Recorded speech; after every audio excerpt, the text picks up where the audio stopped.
안녕하세요, 여러분. 오늘도 합격을 향해 한 걸음씩 나아가는 시간이죠. 오늘은 소방설비기사 기계 분야, 소방기계 시설의 구조 및 원리에서 61번부터 80번까지 딱 20문제를 준비했어요.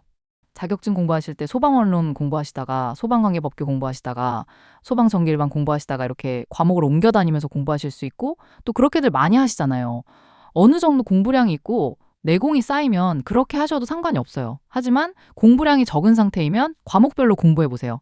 재생 목록에 가시면 과목별로 정리되어 있거든요. 최신 기출문제부터 쭉 보시면 반복적인 문제와 개념, 패턴이 보이실 거예요. 머릿속에 과목별로 서랍장이 있고 어느 정도 정리를 하시는 시간을 가지시기 바랍니다. 어디 서랍장에 무엇이 들어있고 어느 문제 어느 패턴이 있는지 정확하게 알진 못하지만 구별이 가는 걸 해보세요. 어느 정도 정리가 되면 과목별 구분 없이 공부하셔도 되지만 처음에는 과목별로 공부하시는 걸 추천드립니다.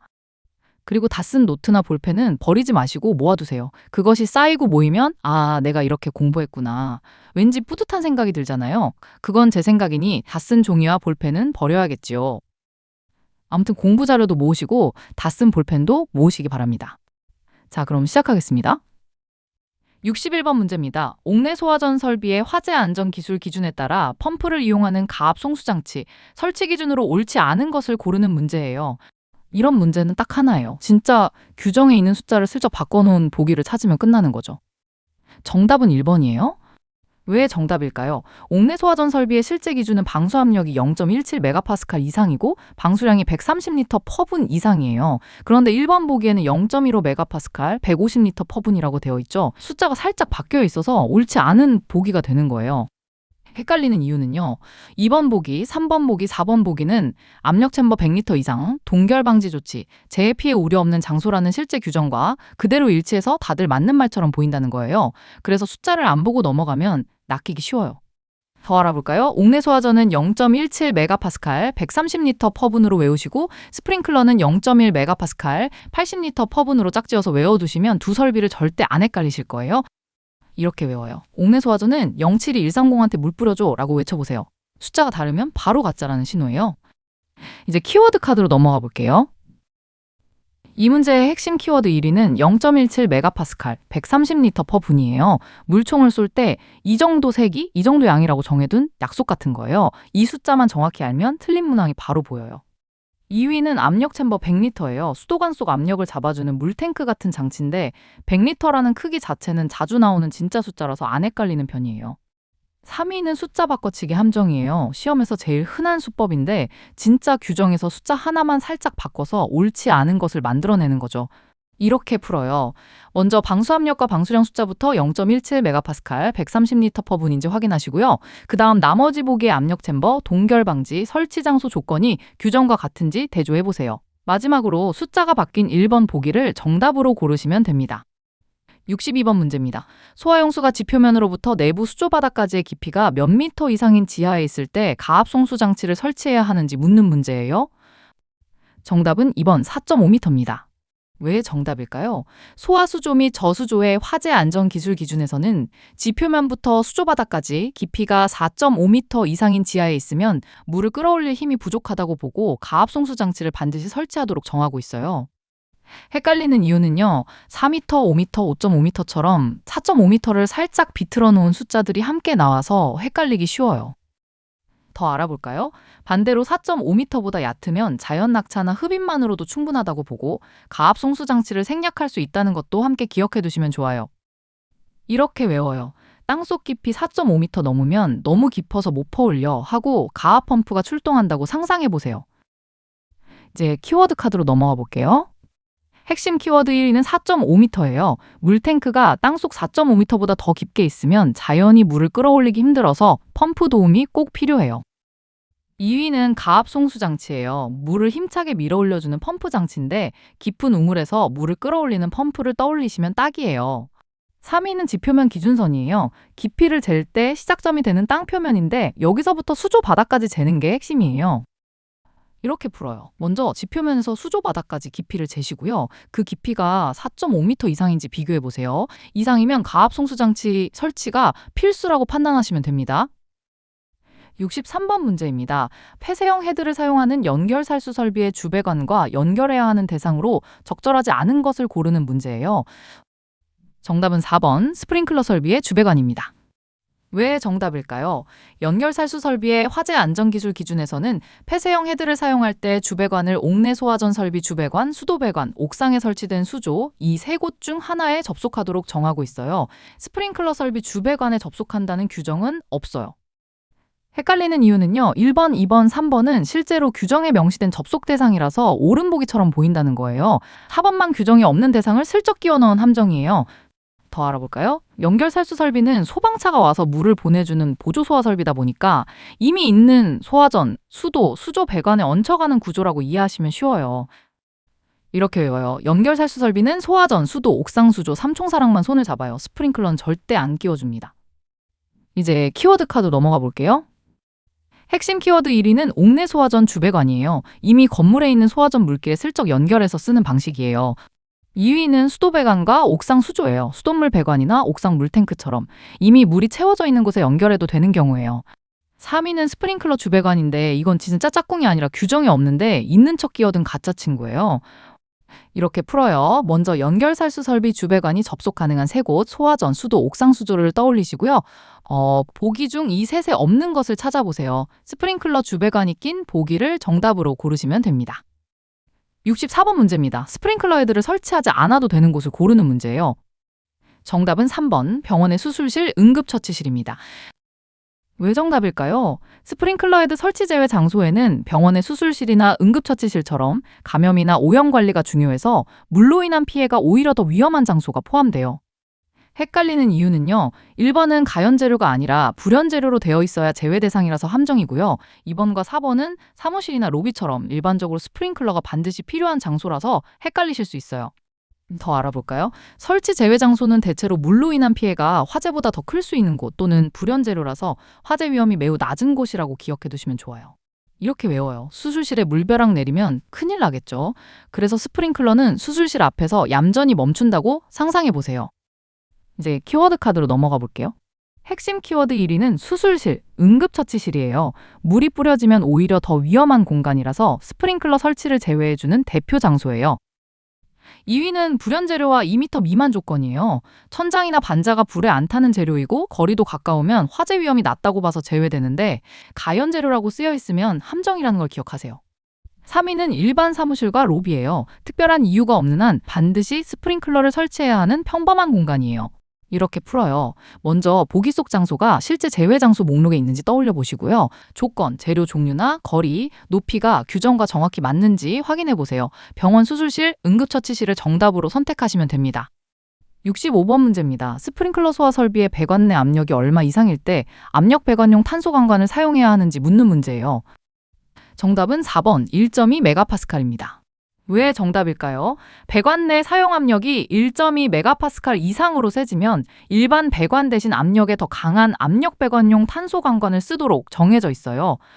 헷갈리는 이유는요. 0.1메가파스칼, 0.5메가파스칼, 0.8메가파스칼은 아직 일반 배관으로도 버틸 수 있는 압력이라서 정답이 아니에요. 더 알아볼까요? 쉽게 말해서 압력이 1.2메가파스칼 이상이면 배관도 헬스장 다녀온 것처럼 더 튼튼한 종류로 바뀐다고 생각하시면 돼요. 이렇게 외워요. 압력이 1.2메가파스칼 넘으면 배관도 나 근육 키울래 하고 압력 배관용 탄소 관관으로 변신한다고 외워보세요. 이제 키워드 카드로 넘어가 볼게요. 핵심 키워드 1위는 1.2메가파스칼이에요. 배관이 튼튼한 종류로 바뀌는 기준 압력인데 이 숫자를 넘으면 무조건 더 강한 배관이 필요해요. 2위는 압력 배관용 탄소 관관이에요. 압력에 더 잘 버티도록 만들어진 특수 배관인데 일반 배관보다 두껍고 튼튼해요. 3위는 배관용 탄소 관관, 일반 배관이에요. 압력이 낮을 때 쓰는 보통 배관인데 1.2메가파스칼 미만에서는 이걸로 충분해요. 이렇게 풀어요. 먼저 문제에서 묻는 배관 내 압력값을 확인하시고요. 기준 압력인 1.2메가파스칼과 비교해 보세요. 그 이상이면 압력 배관용 탄소 관관을 정답으로 고르시면 됩니다. 66번 문제입니다. 지하층을 제외한 층수가 11층 이상인 특정 소방 대상물로서 폐쇄형 스프링클러 헤드의 설치 개수가 40개일 때의 수원은 몇 세제곱미터 이상이어야 하는지 계산하는 문제예요. 정답은 3번 48세제곱미터입니다. 왜 정답일까요? 11층 이상 아파트는 제외하고요. 특정 소방 대상물은 실제 헤드 개수와 상관없이 기준 개수를 30개로 고정해서 계산해요. 30개 곱하기 1.6세제곱미터는 48세제곱미터가 나오는 거예요. 헷갈리는 이유는요. 16세제곱미터, 32세제곱미터, 64세제곱미터는 40개를 그대로 곱하거나 다른 기준 개수를 잘못 적용했을 때 나오는 오답이에요. 더 알아볼까요? 10층 이하 건물은 실제 설치 개수를 그대로 쓰지만 최대 30개의 한도가 있고요. 11층 이상은 무조건 30개로 고정한다는 점이 시험에 자주 나오는 함정이에요. 이렇게 외워요. 11층 이상은 헤드가 40개든 100개든 상관없이 난 무조건 30개로 계산해 라고 우긴다고 상상해보세요. 30 곱하기 1.6은 48이에요. 이제 키워드 카드로 넘어가 볼게요.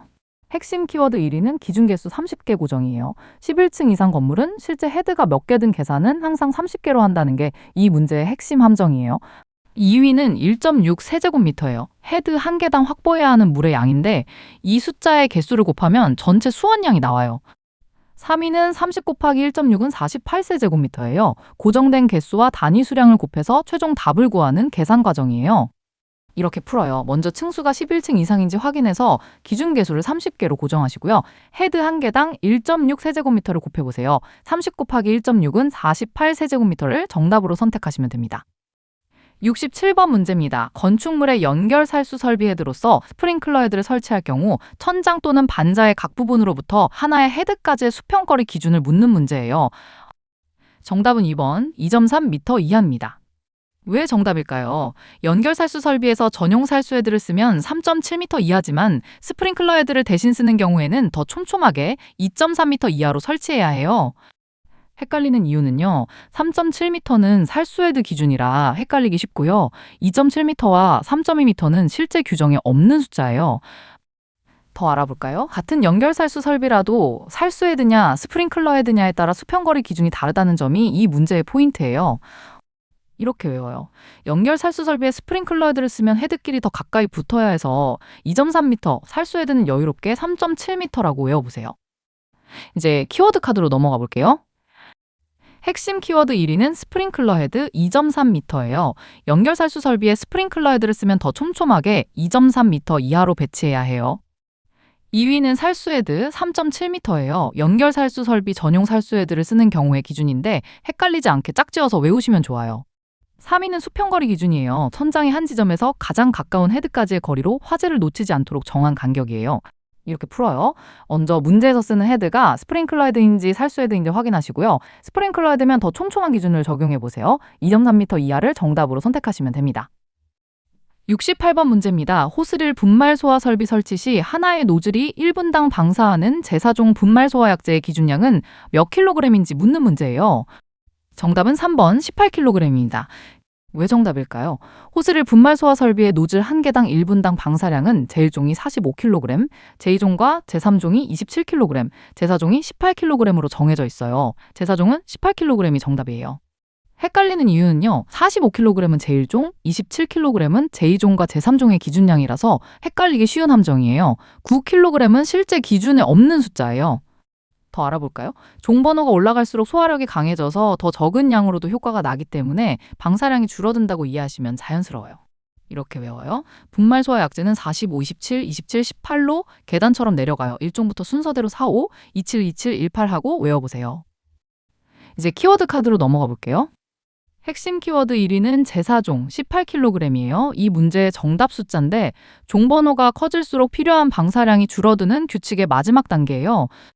2위는 제1종 45kg이에요. 가장 기본이 되는 제1종의 방사량으로 다른 종과 헷갈리지 않게 기준점으로 삼아보세요. 3위는 제2종과 제3종 27kg이에요. 제4종 바로 앞 단계 숫자라서 자주 헷갈리는 함정복이에요. 이렇게 풀어요. 먼저 문제에서 묻는 것이 제4종 분말인지 확인하시고요. 종별 방사량 순서 45, 27, 27, 18을 떠올려 보세요. 제4종에 해당하는 18kg을 정답으로 선택하시면 됩니다. 69번 문제입니다. 바닥 면적이 1300제곱미터인 판매시설에 소화기구를 설치하려고 할 때 소화기구의 최소 능력 단위를 묻는 문제예요. 주요 구조부는 내화 구조이고 벽 및 반자의 실내와 면하는 부분이 불연재료인 조건이에요. 정답은 1번 7단입니다. 왜 정답일까요? 판매시설의 기본 기준 면적은 100제곱미터당 1단이지만 내화 구조에 불연재료 조건이 있으면 200제곱미터당 1단위로 완화돼요. 1300을 200으로 나누면 6.5가 나오는데 소수점은 올림하니까 7단위가 정답이에요. 헷갈리는 이유는요. 9단위, 10단위, 13단위는 완화 조건인 2배를 빼고 100제곱미터 기준으로 그대로 계산했을 때 나오는 오답이에요. 더 알아볼까요? 능력 단위 계산은 항상 소수점 올림이 원칙이라는 것도 함께 기억해 두시면 실수를 줄일 수 있어요. 이렇게 외워요. 내화 구조의 불연재료면 소방서가 잘했어. 기준 면적 2배 봐줄게 하고 100제곱미터를 200제곱미터로 늘려준다고 상상해 보세요. 이제 키워드 카드로 넘어가 볼게요. 핵심 키워드 1위는 기준 면적 2배 완화예요. 내화 구조의 불연재료 조건이 있으면 원래 100제곱미터 기준이 200제곱미터로 완화된다는 게 이 문제의 핵심 함정이에요. 2위는 1300 나누기 200은 6.5예요. 완화된 기준 면적으로 실제 나누기 계산을 하는 단계예요. 3위는 소수점 올림이에요. 6.5처럼 딱 떨어지지 않는 숫자가 나오면 항상 올림해서 정수로 맞춘다는 계산 규칙이에요. 이렇게 풀어요. 먼저 조건, 내화 구조의 불연재료를 보고 기준 면적 2배 완화를 적용하시고요. 1300제곱미터를 200제곱미터로 나눠보세요. 6.5를 올림해서 7단위를 정답으로 선택하시면 됩니다. 70번 문제입니다. 재현 설비가 설치된 부분의 거실 바닥 면적이 400제곱미터 이상이고 수직거리가 2m 이하일 때 예상제 연구역의 직경이 40m인 원의 범위를 초과한다면 예상제 연구역의 배출량은 얼마 이상이어야 하는지 묻는 문제예요. 정답은 4번 45,000 세제곱미터 퍼 시간입니다. 왜 정답일까요? 거실 바닥 면적이 400제곱미터 이상이면서 예상제 연구역이 직경 40m를 초과하는 큰 공간일 때는 배출량 기준이 45,000 세제곱미터 퍼 시간 이상으로 커져요. 헷갈리는 이유는요. 25,000, 34,000 세제곱미터 퍼 시간은 바닥 면적이 400제곱미터 미만이거나 직경 40m를 넘지 않는 더 작은 공간에 적용되는 기준이에요. 더 알아볼까요? 대연 설비 배출량은 공간이 넓어질수록 계단식으로 커진다고 기억해 두시면 숫자를 고를 때 방향을 잡기 쉬워요. 이렇게 외워요. 공간이 400제곱미터 넘고 원이 40m까지 넘치면 배출팬이 이 정도는 빼줘야지 하고 45,000을 뽑는다고 상상해 보세요. 이제 키워드 카드로 넘어가 볼게요. 핵심 키워드 1위는 직경 40m 초과예요. 예상제 연구역이 이 크기를 넘으면 더 강력한 배출 기준이 적용되는 기준점이에요. 2위는 바닥 면적 400제곱미터 이상이에요. 거실이 이만큼 넓으면 연기도 많아지니까 배출량도 더 커져야 한다는 조건이에요. 3위는 45,000 세제곱미터 퍼 시간이에요. 두 조건이 겹쳤을 때 요구되는 최소 배출량 숫자, 이 문제의 정답이에요. 이렇게 풀어요. 먼저 바닥 면적 400제곱미터 이상 조건을 확인하시고요. 직경 40m 초과 조건까지 겹치는지 확인해 보세요. 두 조건이 겹치면 45,000 세제곱미터 퍼 시간을 정답으로 선택하시면 됩니다. 71번 문제입니다. 물분무 소화 설비를 설치하는 주차장의 배수 설비 설치 기준 중 차량이 주차하는 바닥은 배수구를 향하여 얼마 이상의 기울기를 유지해야 하는지 묻는 문제예요. 정답은 2번 100분의 2입니다. 왜 정답일까요? 물분무 소화 설비가 설치된 주차장은 기름 섞인 물이 잘 배수되도록 바닥이 배수구를 향해 100분의 2 이상의 기울기를 유지하도록 정하고 있어요. 헷갈리는 이유는요. 100분의 1은 기울기가 너무 완만해서 배수가 잘 안 되고요. 100분의 3과 100분의 5는 실제 기준보다 과한 숫자예요. 더 알아볼까요? 물분무 설비는 기름 화재, 차량 화재를 대비하는 설비라서 물과 기름을 함께 빠르게 배수하는 기울기 관리가 중요해요. 이렇게 외워요. 주차장 바닥은 배수구 쪽으로 100분의 2 살짝 기울어져서 기름물아 이리 와 하고 흘려보낸다고 상상해 보세요. 이제 키워드 카드로 넘어가 볼게요. 핵심 키워드 1위는 100분의 2 기울기예요. 바닥이 배수구 쪽으로 완만하게 기울어진 비율인데 이 숫자가 이 문제의 정답이에요. 2위는 배수구예요. 기름 섞인 물이 최종적으로 모여서 빠져나가는 통로예요. 3위는 주차장 물 분무 소화 설비예요. 차량 화재, 기름 화재를 대비해서 물을 뿌려주는 설비인데 배수 관리가 함께 중요해요. 이렇게 풀어요. 먼저 이 설비가 주차장 물분무 소화 설비임을 확인하시고요. 배수 관련 기울기 기준을 떠올려 보세요. 100분의 2 이상을 정답으로 선택하시면 됩니다. 72번 문제입니다. 상수도 소화 용수 설비의 화재 안전 기술 기준에 따라 호칭지름 75mm 이상의 수도배관에 호칭지름 100mm 이상의 소화전을 접속한 경우 소화전의 설치 기준으로 맞는 것을 고르는 문제예요. 정답은 4번 140m 이하입니다. 왜 정답일까요? 상수도 소화 용수 설비의 소화전은 특정 소방 대상물의 수평투 옆면 각 부분으로부터 140m 이하가 되도록 설치해야 해요. 헷갈리는 이유는요.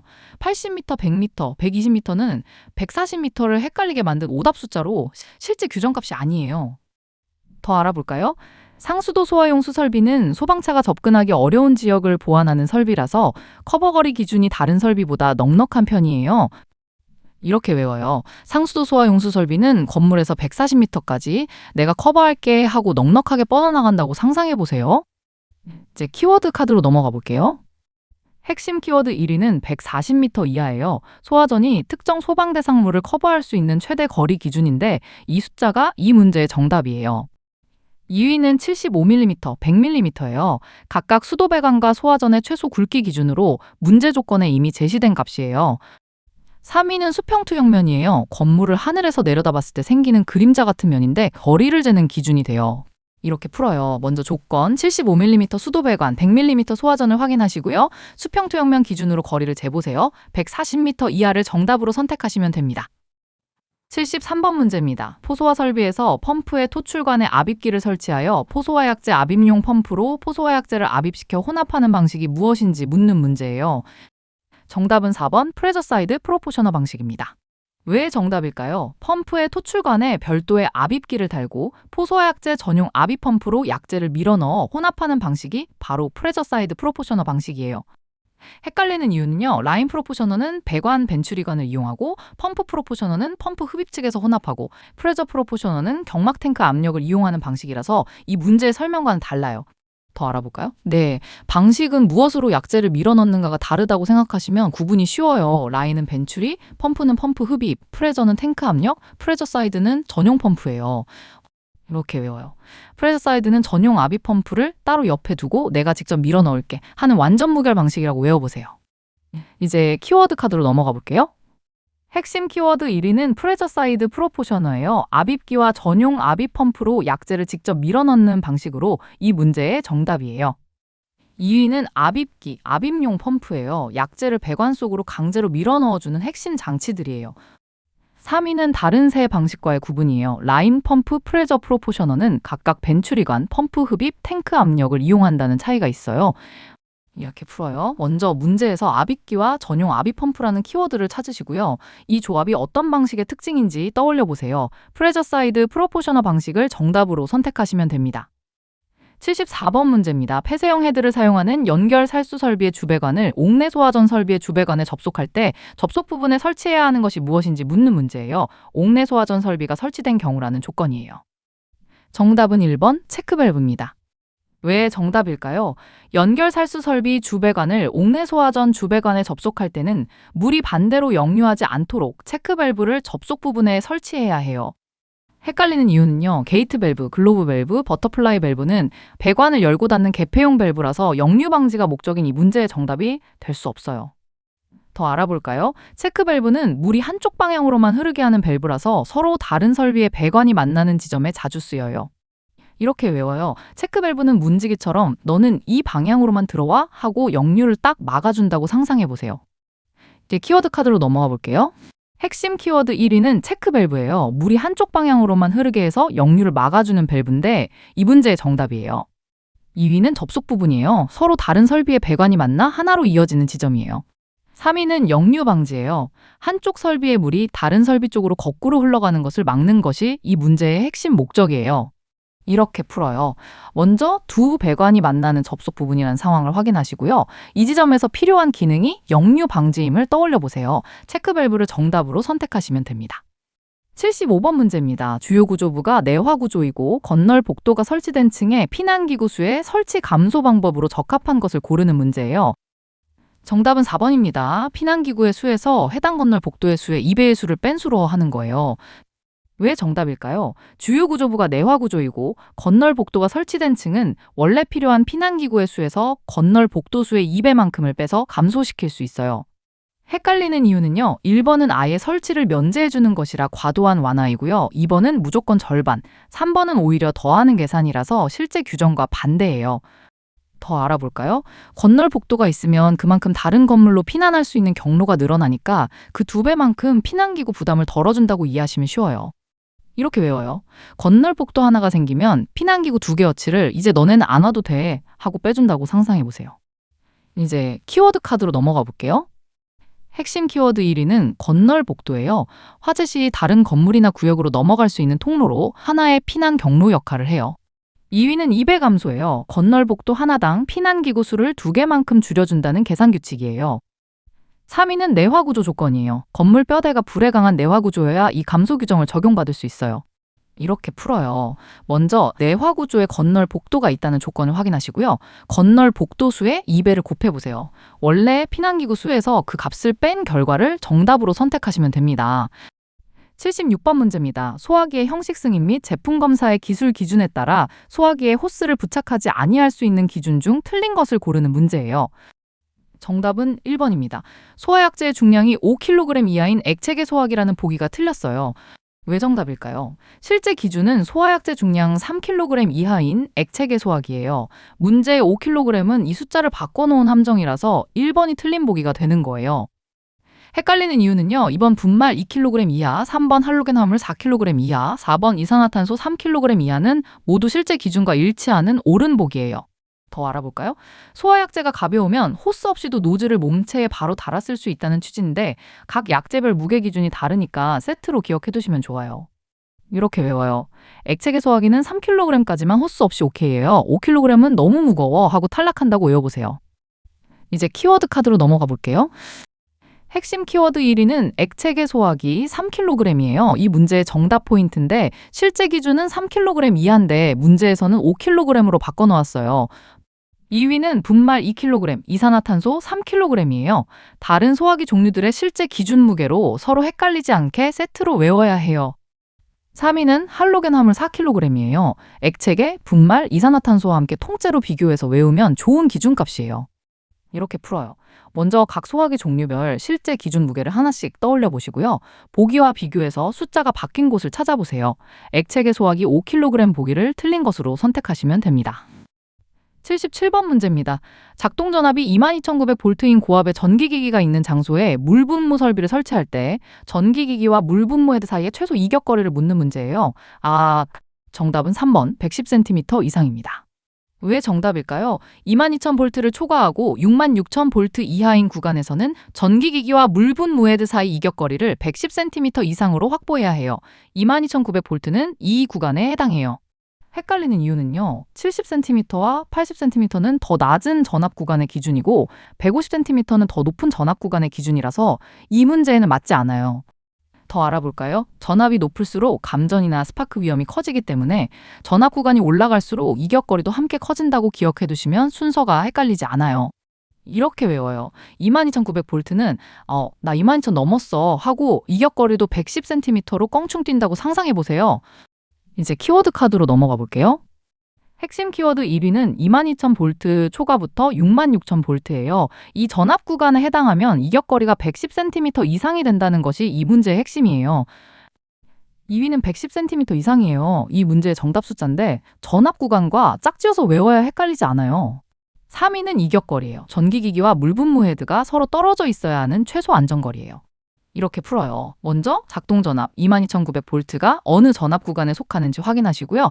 그 구간에 해당하는 이격거리 기준을 떠올려 보세요. 110cm 이상을 정답으로 선택하시면 됩니다. 78번 문제입니다. 포소화 설비의 화재 안전 기술 기준상 전역 방출 방식 고발포용 고정포 방출구의 설치 기준으로 옳은 것을 고르는 문제예요. 해당 방호구역에서 외부로 새는 양 이상의 포수 용액을 유효하게 추가하여 방출하는 설비가 있는 경우는 제외한다는 단서가 붙어 있어요. 정답은 1번 개구부에 자동 폐쇄 장치를 설치할 것입니다. 왜 정답일까요? 문제의 지문 속 단서 외부로 새는 양 이상을 추가 방출하는 설비가 있으면 제외한다는 말은 바로 개구부 자동 폐쇄 장치 규정에 딸린 예외 조항이에요. 그래서 1번이 옳은 보기가 되는 거예요. 헷갈리는 이유는요. 2번은 실제 기준이 바닥 면적 500제곱미터마다 1개인데 600제곱미터로 바뀌어 있고요. 3번은 방호 대상물 최고 분무도 낮은 위치가 아니라 높은 위치가 맞고요. 4번은 팽창비 종별에 따라 방출량이 달라지는 데 관계없이 1리터라고 되어 있어서 모두 틀린 보기예요. 더 알아볼까요? 지문에 딸린 단서 문장은 그냥 배경 설명이 아니라 정답 보기를 콕 집어주는 힌트인 경우가 많다는 걸 기억해 두세요. 이렇게 외워요. 문제 속 단서 문장은 정답을 미리 알려주는 스포일러예요. 개구부 자동 폐쇄 장치랑 짝짝꿍이라고 외워보세요. 이제 키워드 카드로 넘어가 볼게요.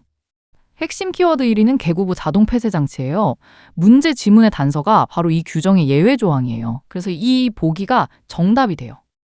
2위는 지문 속 단서 문장이에요. 문제 앞부분 괄호 안 설명이 정답 보기와 그대로 연결된다는 게 이 문제의 핵심 풀이 포인트예요. 3위는 팽창비별 방출량이에요. 실제로는 종별에 따라 방출량이 다르게 정해져 있어서 관계없이 1리터라는 보기는 틀렸어요. 이렇게 풀어요. 먼저 지문 속 단서, 외부 누출 보안 설비 시 제외를 먼저 읽어보시고요. 이 단서가 어느 규정의 예외 조항인지 떠올려 보세요. 개구부 자동 폐쇄 장치 보기를 정답으로 선택하시면 됩니다. 79번 문제입니다. 포소화 설비의 자동식 기동 장치에서 폐쇄형 스프링클러 헤드를 사용하는 경우의 설치 기준에 대한 설명인데요. 표시 온도, 경계 면적, 부착면 높이 이 세 빈칸에 들어갈 숫자를 맞히는 문제예요. 정답은 3번입니다. 표시 온도는 79도 미만, 경계 면적은 20제곱미터 이하, 부착면 높이는 5m 이하예요. 왜 정답일까요? 포소화 설비 자동식 기동 장치의 폐쇄형 스프링클러 헤드를 쓸 때 기준은 표시 온도 79도 미만, 경계 면적 20제곱미터 이하, 부착 높이 5m 이하예요. 헷갈리는 이유는요. 68도 30제곱미터, 7m는 각각 다른 스프링클러 관련 기준과 뒤섞어 만든 함정 숫자예요. 더 알아볼까요? 일반 스프링클러 헤드의 표시 온도, 예를 들어 68도와 헷갈리기 쉬우니까 포소화 설비 자동식 기동 장치만의 79, 25세트로 따로 기억해 두세요. 이렇게 외워요. 포소화 설비 기동 장치는 79도 20제곱미터 5m예요. 79205 번호처럼 외워보세요. 이제 키워드 카드로 넘어가 볼게요. 핵심 키워드 1위는 79도 미만이에요. 이 헤드가 작동하는 표시 온도 기준인데 일반 스프링클러의 68도와 헷갈리지 않게 따로 기억하세요. 2위는 20제곱미터 이하예요. 헤드 한 개가 담당하는 경계 면적 기준으로 79, 25세트의 가운데 숫자예요. 3위는 5m 이하예요. 헤드를 부착하는 높이 기준인데 바닥에서부터 젠값이에요. 이렇게 풀어요. 먼저 이 헤드가 포소화 설비 자동식 기동 장치 전용임을 확인하시고요. 표시 온도, 경계 면적, 부착 높이를 각각 떠올려 보세요. 79도, 20제곱미터, 5m 세트를 정답으로 선택하시면 됩니다.